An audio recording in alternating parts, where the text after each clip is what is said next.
Tetap bersama kami di dialog kami pada pagi hari ini mengenai reshuffle dan nomenklatur baru di Kabinet Indonesia Maju. Ada dua kementerian baru yang diangkat menteri-menterinya, Kementerian Investasi, Kementerian Pendidikan, Kebudayaan, Riset, dan Teknologi. Mas Jayadi, Anda sudah dengarkan dua sisi pandang, baik dari Bang Eriko di PD Perjuangan dan juga KSP yang lebih dekat lagi dengan Pak Presiden Jokowi begitu di Istana. Bagaimana Anda melihat? Siapkah ini sebetulnya untuk kemudian efektif, efisien di sisa waktu untuk kemudian kita bisa melihat? Atau kalau ya, dengan segala lebih dan kurangnya menggabungkan dua kementerian, membentuk kementerian baru, saya juga berpikir bagaimana orangnya di dua kementerian yang ini menjadi satu kementerian lagi, menyusun Pak Bahlil, menyusun lagi timnya sehingga menjadi betul-betul sebagai kementerian yang lebih berdaya gitu.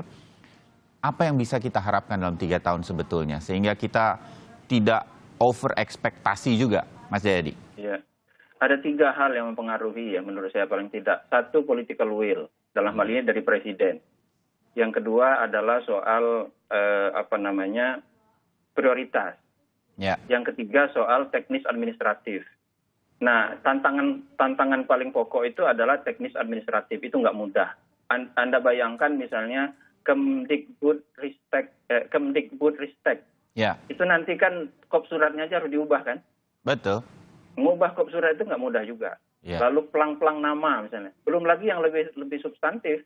Ya, visi misi di setiap bagian, misalnya di Direktorat Jenderal Pendidikan Tinggi. Apakah akan perlu Direktorat Jenderal baru di Kemdikbudristek misalnya?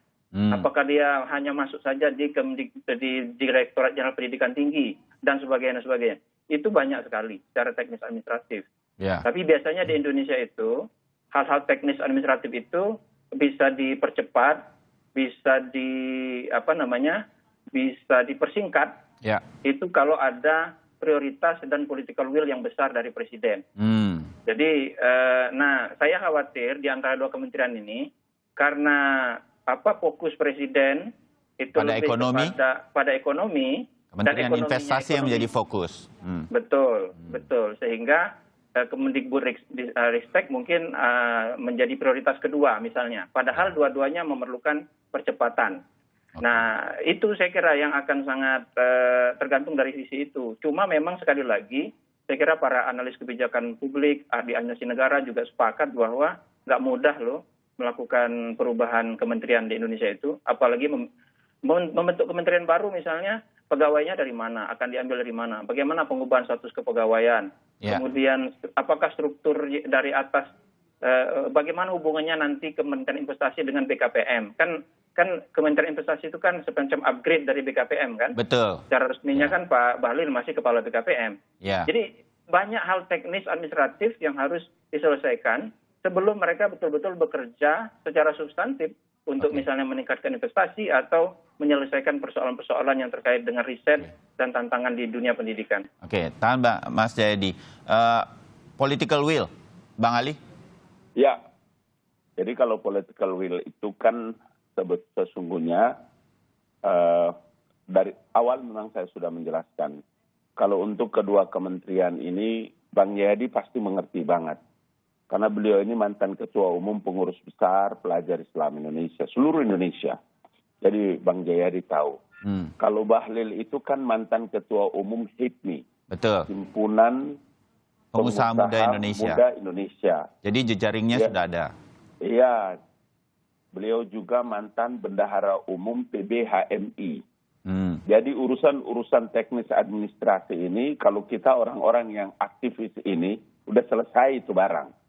Begitu dari awal-awal ketika banyak teman-teman kemudian mengatakan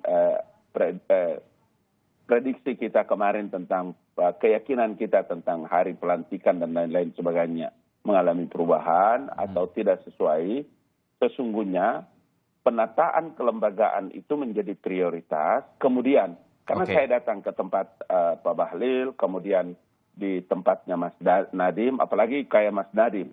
Jadi penataan kelembagaan dengan teknis administrasi, ataulah sebut dengan kop surat dan lain-lain sebagainya, bukan hal-hal yang terlalu sulit dalam penataan satu institusi seperti pemerintahan di tanah air.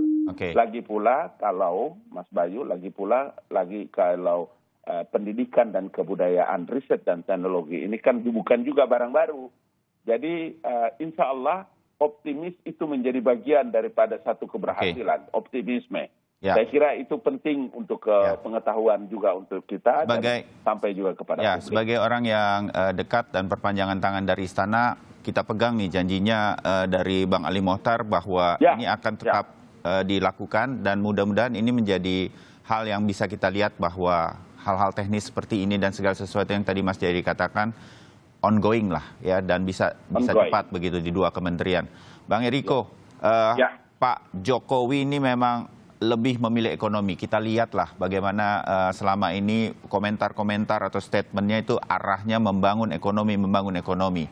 Jadi investasi ini tampaknya akan menjadi anak kesayangan begitu, kementeriannya begitu. Sementara pendidikan dan kebudayaan saja tanpa riset dan teknologi sekarang sudah digabung, juga sebetulnya kan butuh perhatian. Gimana PDI Perjuangan bisa menjaga ini terus mengingatkan Presiden agar tidak pilih kasih terhadap dua anaknya ini, kira-kira begitu. Seperti Mas Jayadi katakan. Bang Eriko. Mas Bayu, ada yang menarik nih. Di belakang Bang Mohtar Ngabalin itu aja warnanya sudah merah. Ada putihnya. Paten dasi yang dipakai Mas Nadiem tadi sama Bung Bahlil. Merah juga? Itu merah. Tahu, nanti dikatakan terkait bahwa itu PDI Perjuangan. Saja ya Bang Ali Mohtar. Ya, bagus. Kalau dari PDI Perjuangan, pasti sangat mendukung apa yang dilakukan pemerintah. Jadi ini harus jalan antara kesehatan, penanggulangan COVID ini sekarang sedang berjalan, vaksin sudah datang. Begitu memulihkan ekonomi.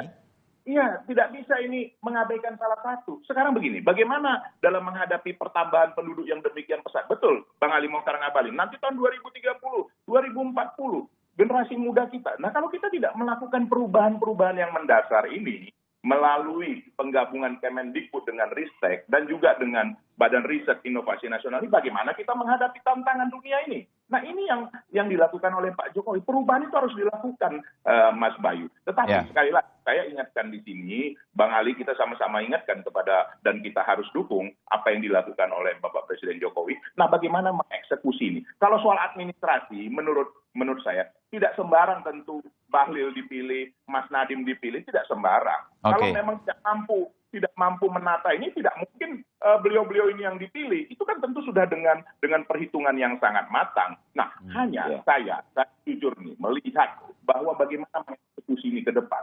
Karena tidak hanya persoalan administrasi di pusat saja, itu penyelesaiannya tidak terlalu sulit. Yang sulit itu bagaimana ke daerah itu bisa satu menjadi rangkaian utuh.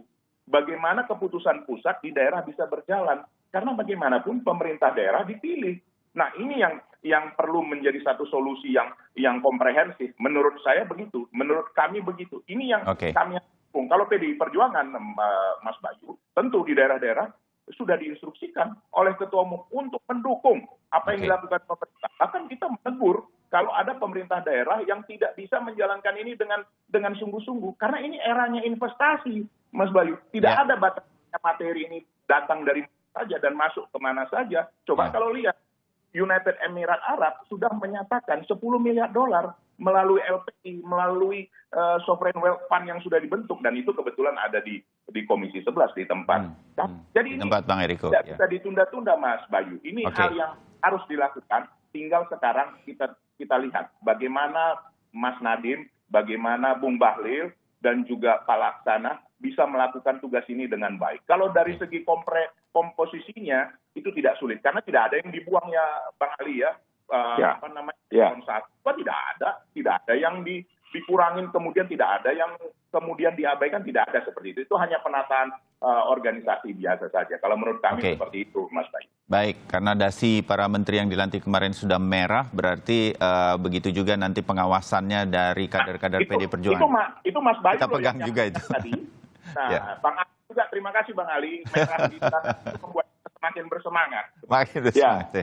Saya selalu optimis dan semangat, terus harus berani menjelaskan kepada publik. Jadi latar belakang merah ini sekaligus memberikan semangat kepada Bang Eriko. Oke, baik. Merdeka. Ya, Merdeka. saya sedikit cukupkan dulu di sini berkaitan dengan pelantikan yang kemarin, reshuffle yang dilakukan dan nomenklatur yang Presiden lakukan. Kementerian Investasi, Kementerian Pendidikan, Kebudayaan, Riset, dan Teknologi. Mas Jayadi, mumpung ada Anda, mumpung ada Bang Eriko, mumpung semangat merah dari Bang Ali ini, saya juga izinkan saya bertanya sebagai publik juga, Bang Eriko, Ya. Bang Ali. Setelah pelantikan kemarin sudah muncul lagi, Mas Jayadi, Presiden juga direncanakan, diduga begitu, akan melakukan reshuffle lagi pasca Lebaran. Nah ini yang mungkin lebih politis. Sebetulnya kan kemarin, sebetulnya publik sudah menunggu, ini jangan-jangan ada politisnya juga. PAN mendekat ke istana, kemudian ada, saya menggambarkan saja, ini obrolan warung kopinya kan biasa kita ngobrolnya ini juga. Pak Muldoko mendekati atau mencoba mengambil Demokrat, sehingga mungkin orang berpikir Pak Muldoko mungkin diganti nih dari KSP, tetapi tidak. Pak Menteri Perhubungan ada masalah kesehatan, hal semacam ini kan mengemuka sebetulnya di publik, tapi tidak dilakukan pada saat ini. Mas Jayadi, Anda melihat ini akan ada lagi perubahan ke depan untuk reshuffle yang makin mendekati 2024 atau selesai sampai di sini? Silakan. Bang Eriko udah ngangguk, berarti ada lagi. Karena namanya selalu beredar kalau dari reshuffle Bang Eriko tuh. Jadi Mas Bayu, Hebat ini, Bang kan Bayu selalu, ini hebat, wartawan senior. paling tidak ada 3 alasan reshuffle dilakukan. Satu, ada kebutuhan khusus, Ya, seperti adanya kementerian baru ya, atau nomenklatur baru. Yang kedua karena alasan politik, misalnya kocok ulang struktur pendukung koalisi. Yang ketiga evaluasi kinerja gitu. Untuk sementara alasan politiknya nggak ada. ya, Ada alasan politik kemarin soal pertanyaan tentang Pak Muldoko itu. Tapi Presiden minimal sekarang sudah menegaskan bahwa Pak Muldoko tetap di posisinya. betul. Nah, apakah dampaknya itu negatif atau positif dengan publik itu soal lain ya. Karena ada manuver Pak Muldoko kemarin gitu. Ya, Kita bisa analisis. Nah, yang ketiga alasan reshuffle itu adalah alasan evaluasi kinerja. Jadi dari sudut pandang ini reshuffle selalu akan mungkin ada kalau kita menggunakan kriteria evaluasi kinerja. Kan evaluasi kinerja itu tidak harus berakhir dengan diganti menteri atau ditambah orang baru. Bisa saja dia tetap, gitu. Tetapi mungkin juga ada reshuffle. Nah, memang dari sudut evaluasi kinerja ini, memang agak sulit melakukan reshuffle sekarang, Mas Bayu. Ya, Kenapa? Karena kan baru 3 bulan lalu dilakukan reshuffle. betul. Reshuffle 3 bulan lalu itu kan harusnya include di dalamnya evaluasi kinerja. Jadi terlalu singkat saya kira kalau menteri baru ditaruh 3 bulan lalu, tiba-tiba direshuffle lagi 3 bulan sekarang. Itu bisa menimbulkan efek negatif terhadap kepemimpinan presiden. Orang nanya. Tapi kan ada menteri-menteri yang lama sudah ada di posnya begitu, mungkin sekarang baru dilihat, Mas Jayadi? Iya, harusnya setiap reshuffle itu tidak hanya parsial sifatnya, walaupun yang diubah parsial. Harusnya reshuffle itu menyeluruh dalam arti mengevaluasi juga kinerja keseluruhan. Ya. Gitu. Cuma bahwa ada yang ditreatment secara parsial itu kan soal lain. Dengan kata lain, asumsinya kalau ini secara administrasi benar bahwa evaluasi kinerja juga sudah dilakukan secara menyeluruh pada Desember lalu. Sehingga yang perlu diganti hanya beberapa menteri kan gitu. Ya. Itu artinya semua menteri yang dilantik yang tetap ada sejak Desember 2020 itu kalau dilakukan evaluasi kinerja sekarang itu baru 3 bulan. Tentu saja evaluasi itu sifatnya berkala ya, bisa setiap waktu. Tapi untuk melakukan treatment besar seperti reshuffle, saya kira itu agak sulit dilakukan sekarang. Dengan kata lain, kalau misalnya 3 bulan lagi, mungkin saja ada reshuffle lagi. Ya. Misalnya yang hari ini Presiden nggak puas dengan menteri-menterinya, ada kasus macam-macam kan kemarin, ada kasus impor beras, ada kasus macam-macam lah. Mungkin sekarang belum di reshuffle, tapi kan dilihat 3 bulan lagi kalau tetap ada masalah bisa aja kan muncul reshuffle. Begitu. Demikian juga dengan soal politik. Kita nggak tahu soliditas pendukung Pak Jokowi sekarang kan belum tentu tetap solid 6 bulan lagi, 3 bulan lagi, setahun lagi, apalagi makin dekat ke pemilu 2024 nanti. Itu dari sudut politik variabel yang sangat bisa berubah. Jadi sangat mungkin akan ada reshuffle lagi. Tapi tentu saja timingnya itu bisa mengikuti pola-pola administrasi manajemen secara umum, bisa juga berdasarkan pertimbangan subjektif Presiden. Oke, ya. Hari ini Bang Ali diturunkan di halaman 3 Kompas di balik penunjukan, tulisannya adalah berjudul di balik penunjukan Bahlil, Nadiem, dan Handoko. Ada cerita-cerita bahwa sebetulnya memang Pak Presiden belum puas dengan reshuffle-reshuffle yang kemarin sudah dilakukan. Reshuffle yang terakhir dilakukan kan karena betul-betul ada 2 kementerian di mana menterinya terlibat kasus dalam hal ini korupsi, kira-kira begitu. Nah, inilah yang membuat ini masih bisa berkembang. Kalau ngobrol-ngobrol, mungkin Anda bertemu dengan Pak Jokowi, itu masih sering disampaikan bahwa ada kemungkinan perubahan-perubahan ini? Ya, jadi memang luar biasa ini Sapa Indonesia. Ini Mas Bayu ini wartawan senior, jadi luar biasa. Tajam ini pertanyaan-pertanyaan ini.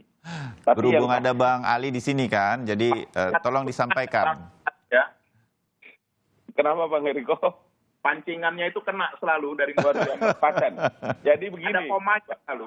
Ya, Mas Bayu. Ya, Sebetulnya kan kalau dilihat secara formal, regulasinya itu kan memang Presiden itu kan memiliki kekuasaan pemerintahan. betul. Kalau di pasal ayat 2 itu kan Undang-Undang Dasar 1945 pasal 17 ayat 2 itu kan transparannya luar biasa. Menjelaskan bahwa Presiden itu memiliki kewenangan ya untuk mengangkat dan memberhentikan para pembantu-pembantunya. Jadi kalau dilihat dalam situasi seperti hari ini kan kenapa banyak orang menilai tentang regulasi yang satu mengalami perubahan, belum cukup, kemudian berubah lagi.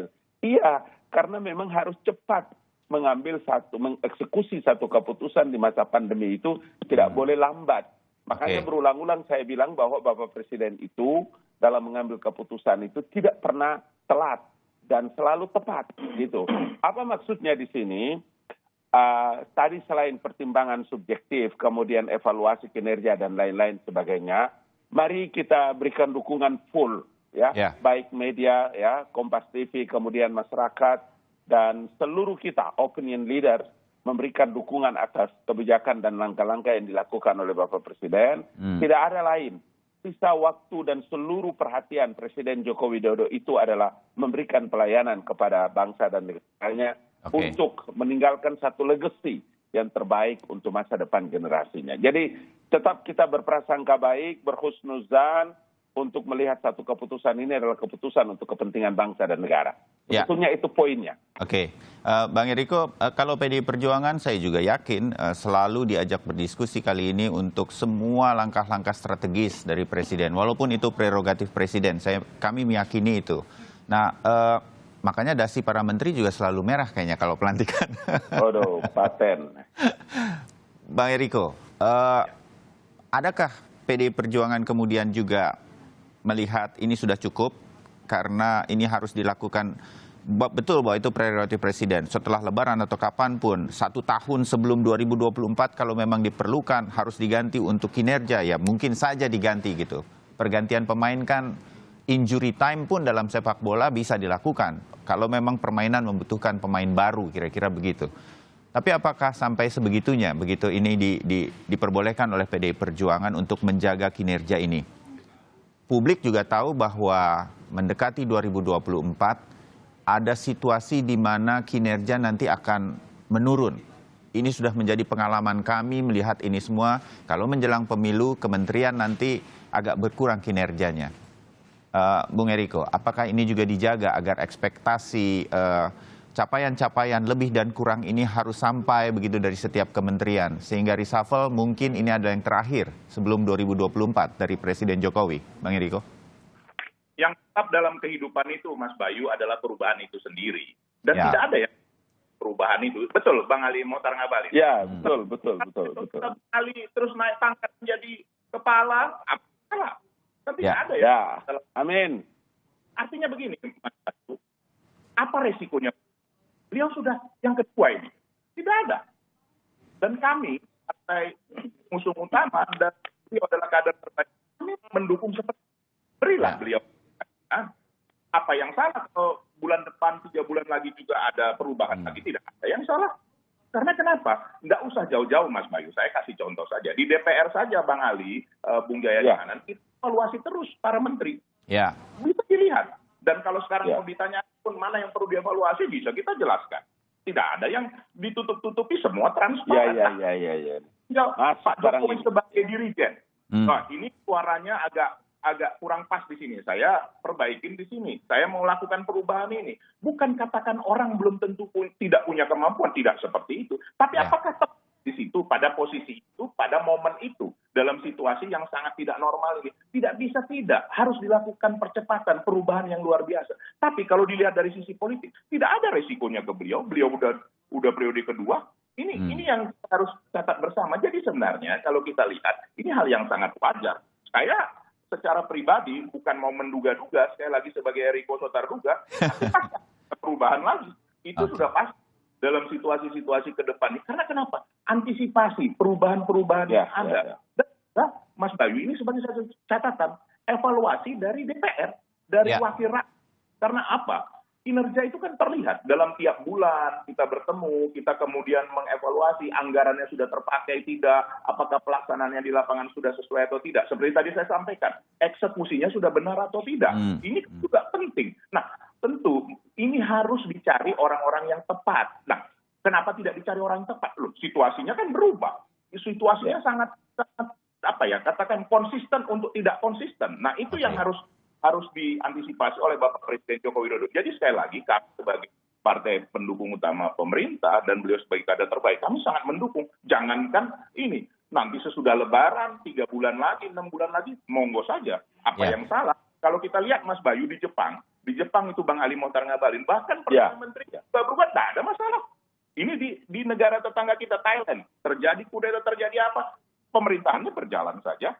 Jadi ini yang harus kita mau mulai menerima ini sebagai satu hal yang tidak aneh, suatu hal yang biasa. Tapi sekali lagi, mari kita berprasangka baik. Saya sepakat dengan Bang Ali Mohtar Ngabalin, sepakat dengan Mas Jayadi Hanan yang selalu menyebutkan tiga hal ini. Saya sepakat betul memang, karena memang betul itu Mas Jayadi Hanan. Kita harus dukung betul-betul. Kita berprasangka yang baik untuk Bapak Presiden Joko Widodo. Tidak ada lagi beliau sebenarnya kepentingannya untuk hal-hal lain, karena memang sudah ini final beliau di saat ini, dan beliau harus meninggalkan legacy yang luar biasa. Dan ini jujur ya Mas Bayu, buat PD Perjuangan nih, Bang Ali Mohtar Ngabalin, kami sangat berkepentingan. Karena kenapa?